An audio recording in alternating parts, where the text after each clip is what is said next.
Hello， 大家好，我係 Alan。今日我哋睇中山東區嘅一個中山108天聯一個410方嘅摩天大平層。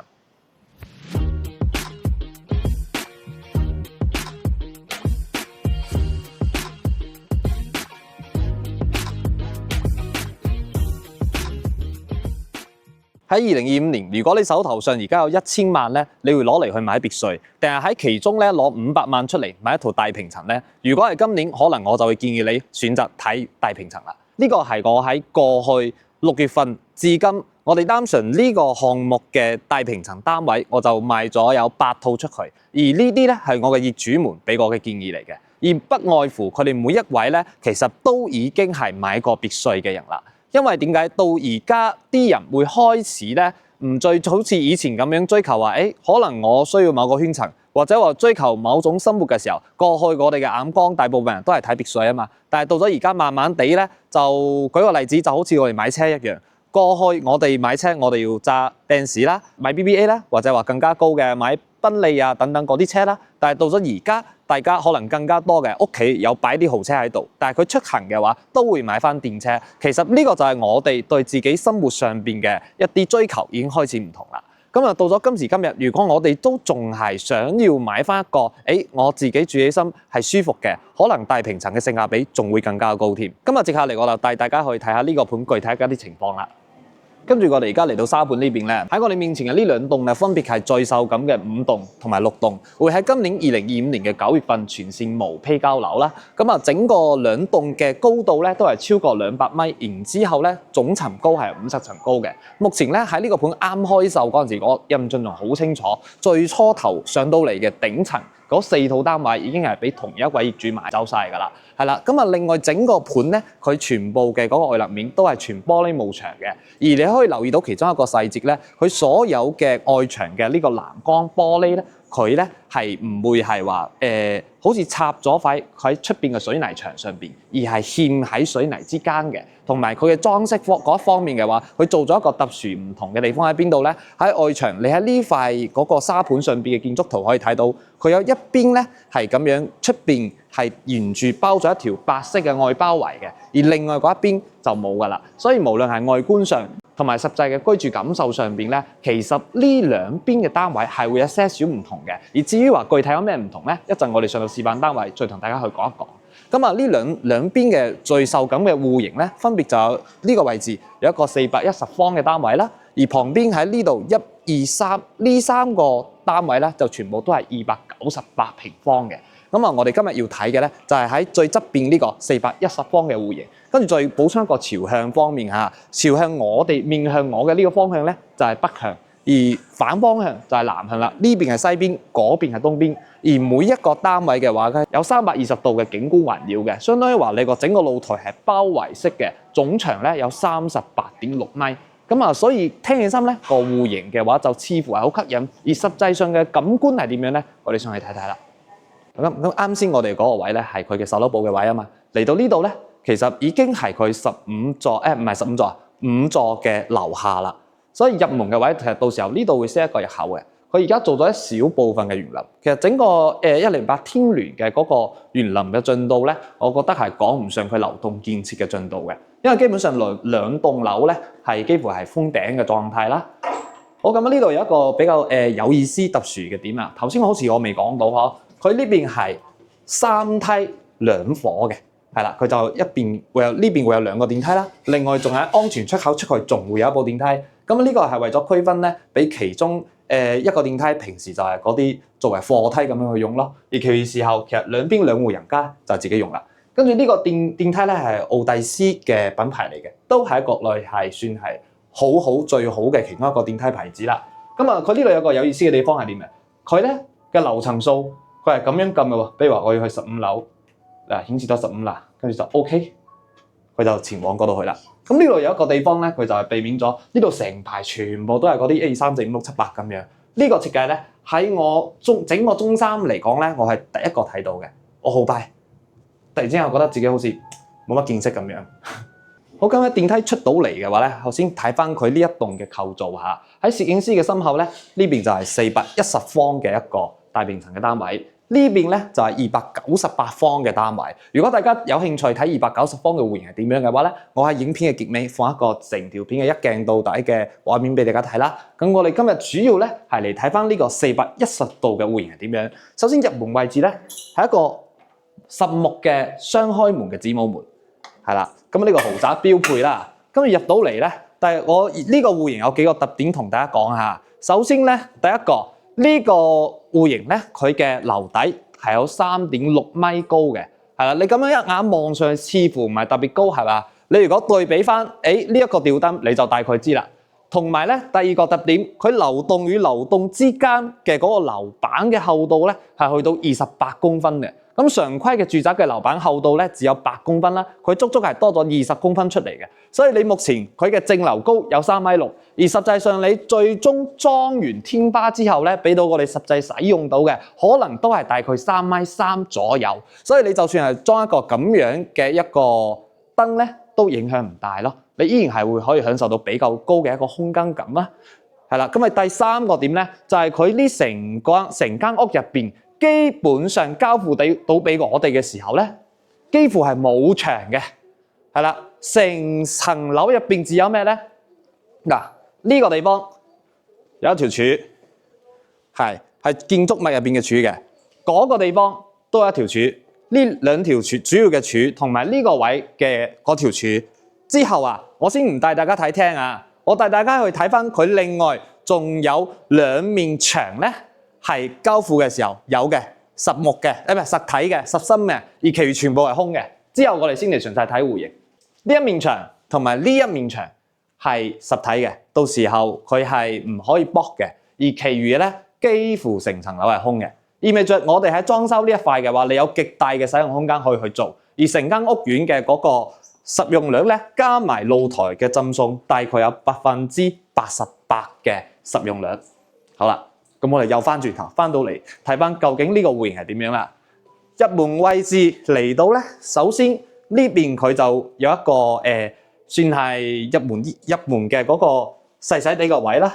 其實呢個位我唔係好明白係點樣，可能我未享受過咁樣嘅大豪宅生活啦。咁啊，整咗個洗手池，整咗個可以放手提袋，整咗塊出門嘅鏡。呢個戶型嘅設計嘅話，對嗰啲放鞋啊咩嘅需求可能會高啲啦。跟住入門呢一整排嘅鞋櫃位置啦。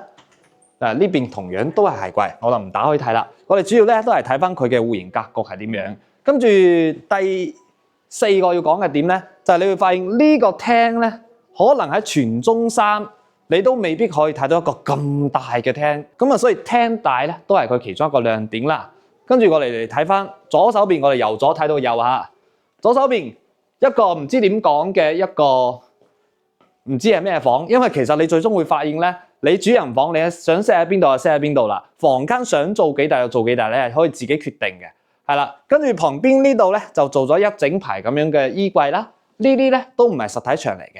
咁但係呢一片牆咧，佢就唔可以變動啦，因為呢度其實咧連住出去就係入門嗰個門嘅位置。好，咁呢邊洗手間，洗手間嘅位就完全係可以放得落浴缸嘅，係啦。咁啊呢個地方咧佢都唔係實體牆嚟嘅，呢度係可以駁嘅。好嘛？好，呢度目前佢做咗第一間房啦，我哋再繼續往前邊嚟睇下320度嘅露台。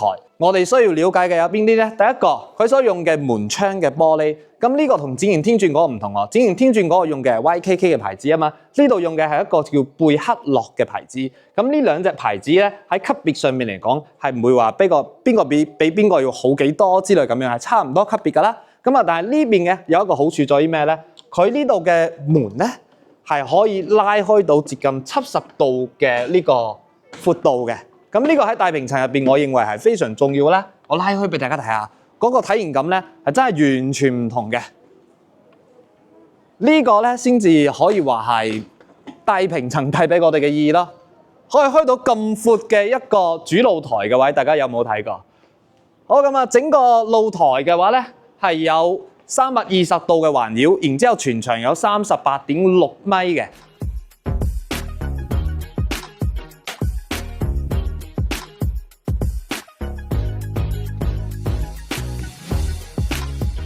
咁咁啊嚟到呢度咧，其實買大平層就唔單止係話買佢嘅呢個戶型，可以講未必係好着重去講呢個戶型。最重要嘅，其實喺中三真正稱得上係大平層嘅盤咧，除咗話佢嘅面積段要超過200個方之外啦，第二個佢嘅地段必須係呢個城市嘅核心，至少符合以上呢2個標準咧，佢先至可以稱得上係中三嘅豪宅。咁我哋而家呢度係大平層嘅位啦，呢一整塊四方形嘅空地咧，就係到時候嘅嗰個商業體，會喺嗰個位置同前邊嘅公寓平行嘅嗰個位對直過去嘅話，就會有2棟250米高嘅酒店金融中心。而喺我哋呢個位前邊咧，就會有一啲小高層嘅樓，同埋下邊就係嗰個商業體啦。而到時候呢一片嘅話，係會連接到前邊嗰個地鐵站嘅，嗰個地方就係地鐵站啦。而係而家係建設緊嘅，都係到時候同時喺中三咧最早建成嘅第一批次嘅地鐵站，係啦。咁啊，再睇翻左手邊呢個位啦。嗰邊係108住宅嘅嗰個售樓部啦，前邊嗰度係108君悅府嗰啲細戶型嘅住宅啦。喺下邊呢度咧，沿住呢個位一路過去，佢又係另外一部分108嘅商業嚟嘅，就係嗰啲矮層嘅嗰啲商稅，係啦。咁啊喺呢個位置係一樣，再往前行少少咧，嗰一片係108嘅二期，即係相當話呢個盤咧，其實到時候佢同樣都係會有嗰個第2期嘅細面積嘅住宅嘅。跟住再行前少少咧，首先嗰一條係旗江河啦，中山嘅母親河，而喺前邊嗰一片一整片會造成嗰個濱海公園嚟嘅，係啦。咁啊呢一片咧就暫時未動工，預計嘅話咧，前邊嘅呢一排嘅商列嘅話係會根據呢一個盤本身嘅銷售進度去決定嘅。而目前睇翻呢個銷售進度嘅話，可能我哋真係要俾啲時間，你先至有機會可以睇到呢個地方到時候嘅嗰個商列體成熟起身嘅樣，係啦。好啊，咁再睇翻呢一邊，遠遠地望過去咧，其實就係同佢喺中三嚟講市區位置可以對標嘅其中一個盤展營天鑄。佢咧係我哋早期啲客戶想要豪宅產品嘅時候，我哋首推嘅一個項目。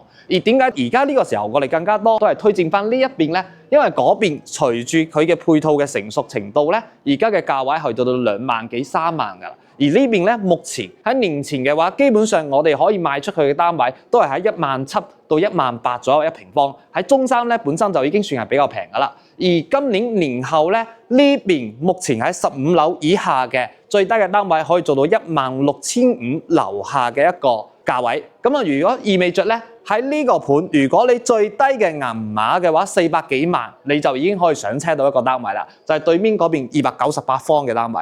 而如果係呢邊410方嘅話咧，只要600幾700萬左右，你都可以入手到咁樣嘅單位啦。而喺現時嘅話，整個中三嚟講，你用咁樣嘅銀碼就可以買到咁樣一個大平層咧，係非常之少嘅。好，咁啊，廚房方面嘅話，佢又做咗中西廚嘅結合啦。呢邊做咗一個鏤空式嘅一個好時髦嘅一個中島台，然之後入到嚟就係廚房嘅位啦。正常嚟講嘅話咧，大部分人睇呢個戶型，佢嘅廚房位佢基本上就係示範單位展示嘅位啦。點解咧？因為燃氣管道佢最初頭就係接到呢度嘅，係啦。阿 Sam 你可以過到嚟呢邊睇下，前邊呢一條咧，即係出邊側側地一個露台嘅位，嗰度就係燃氣管道啊嘛。如果你想將廚房嘅位去換到其他地方嘅話，意味着你要另外駁管到更加遠嘅位置。咁我認為係唔係好有必要啦。好，咁我哋再過到嚟咧，呢邊係個洗手間，洗手間嘅可以做嘅闊度，我哋就簡單俾大家睇下啦。其實你話咁大嘅豪宅咧，佢呢度又唔裝個更加高端啲嘅馬桶嗬。跟住呢邊有個工人姐姐嘅一個位，而呢度其實仲有一個出口嘅。喺呢度其實就係到時候出到去咧，可以連接到嗰個貨梯同埋咧走火通道嘅位，係啦。呢邊係樓梯啊嘛，係啦。而呢個地方行出去啊，行出去就係第3部 lift 啦。咁而家鎖咗就唔開啦。我哋自己睇我頭先出門出到嚟嘅嗰個位啊，係我哋嘅第1部 lift。而另外嗰戶人家咧，就可能係搭旁邊嗰戶 lift。而另外仲有一個 lift 嘅位置咧，係喺2個電梯嘅後邊嘅，係啦。咁啊嗰個就更加多係可能運貨啊，或者話工人姐姐平時出門落樓去倒垃圾嘅時候用嘅咯。好，咁啊嚟到呢邊好容易轉暈啊，一個一個嚟啦。呢間房啊可能會稍微細啲嗬。入門呢度咧可以做到咁樣嘅衣櫃啦，然之後洗手間就放唔到浴缸噶啦，個尺寸 size 都唔係話好大。跟住嚟到呢邊就係放咗張2米嘅床咁樣。好，冇咩好講，繼續睇。嚟到呢度，佢就冇做成房啦，佢直接呢度做咗個推拉門，可能意思話將呢度做成一個類似娛樂室咁樣。你會留意到佢呢度做咗一片大概70寸左右嘅一個電視嘅背景牆，係啦。跟住最終咧，最後尾就係呢個位置啦，亦都係我頭先開場嘅位嘅時候講嘅咧，就係呢一面牆係唔可以打噶嘛，同埋嗰一面牆唔可以打，而其餘嘅嗰啲咧基本上係空嘅，交俾我哋嘅。所以喺裝修嗰一塊嘅話，我哋就可以做到好多嘢啦。係啦，跟住最後尾再睇下個洗手間。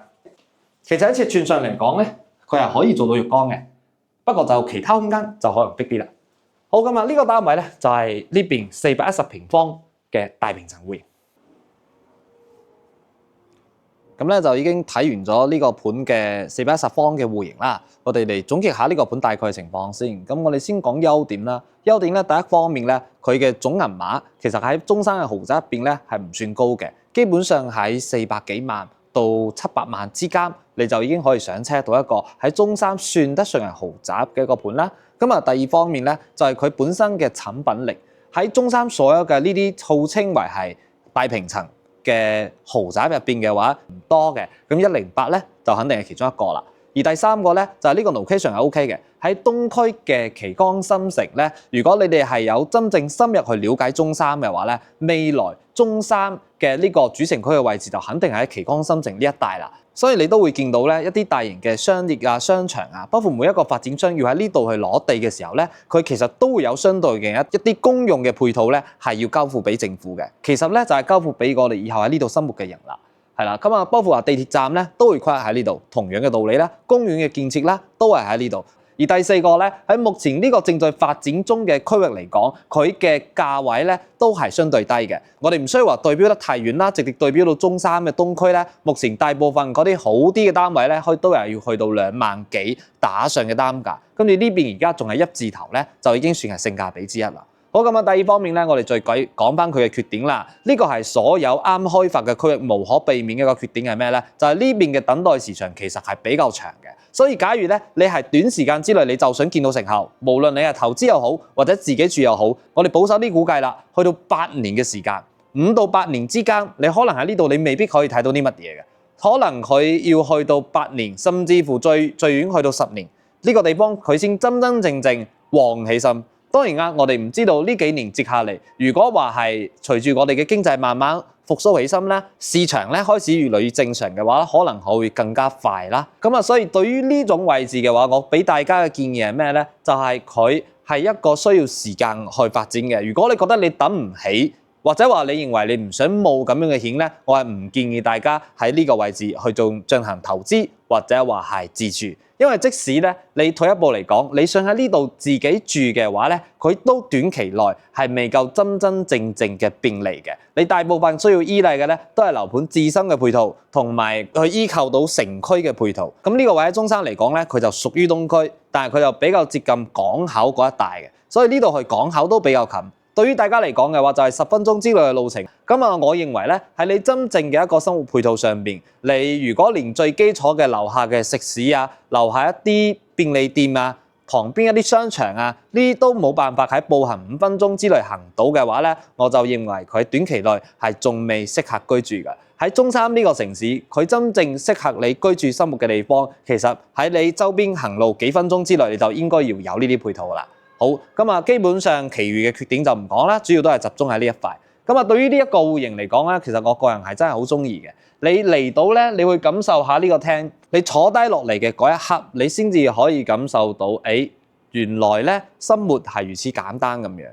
咁最後尾咧，再補充少少啦，其實都係我哋嘅客戶建議俾我哋嘅。佢哋好多人都係已經係買咗別墅嘅，亦都有人咧係早期買咗中山市區嘅某個豪宅盤。咁啊，當時入手嘅話，都大部分要800幾萬或者1000幾萬入手嘅。而到咗今年，由舊年6月份呢個盤開盤到而家，佢哋好多人都依然會喺呢個時候再買翻套大平層。唔係話佢哋需要去證明啲乜嘢，而係佢哋咧已經過咗嗰個階段啦，即係嗰啲我哋所謂叫做面子工程。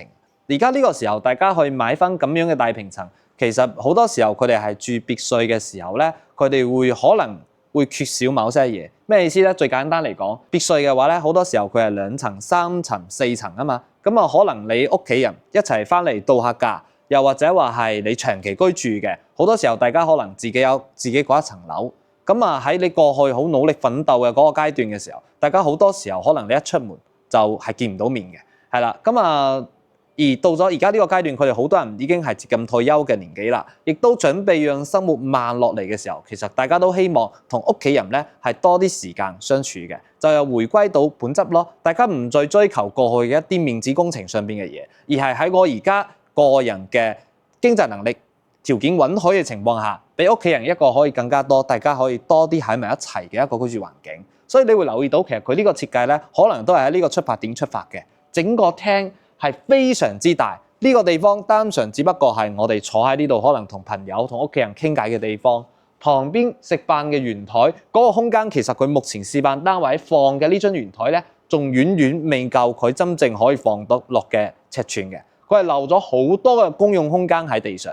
跟住好似後邊呢個地方又可以做翻一個茶室咁樣，而每一個人其實就係根據自己嘅生活習慣去做調整啊嘛。因為呢度交付到俾我哋嘅係無批交付。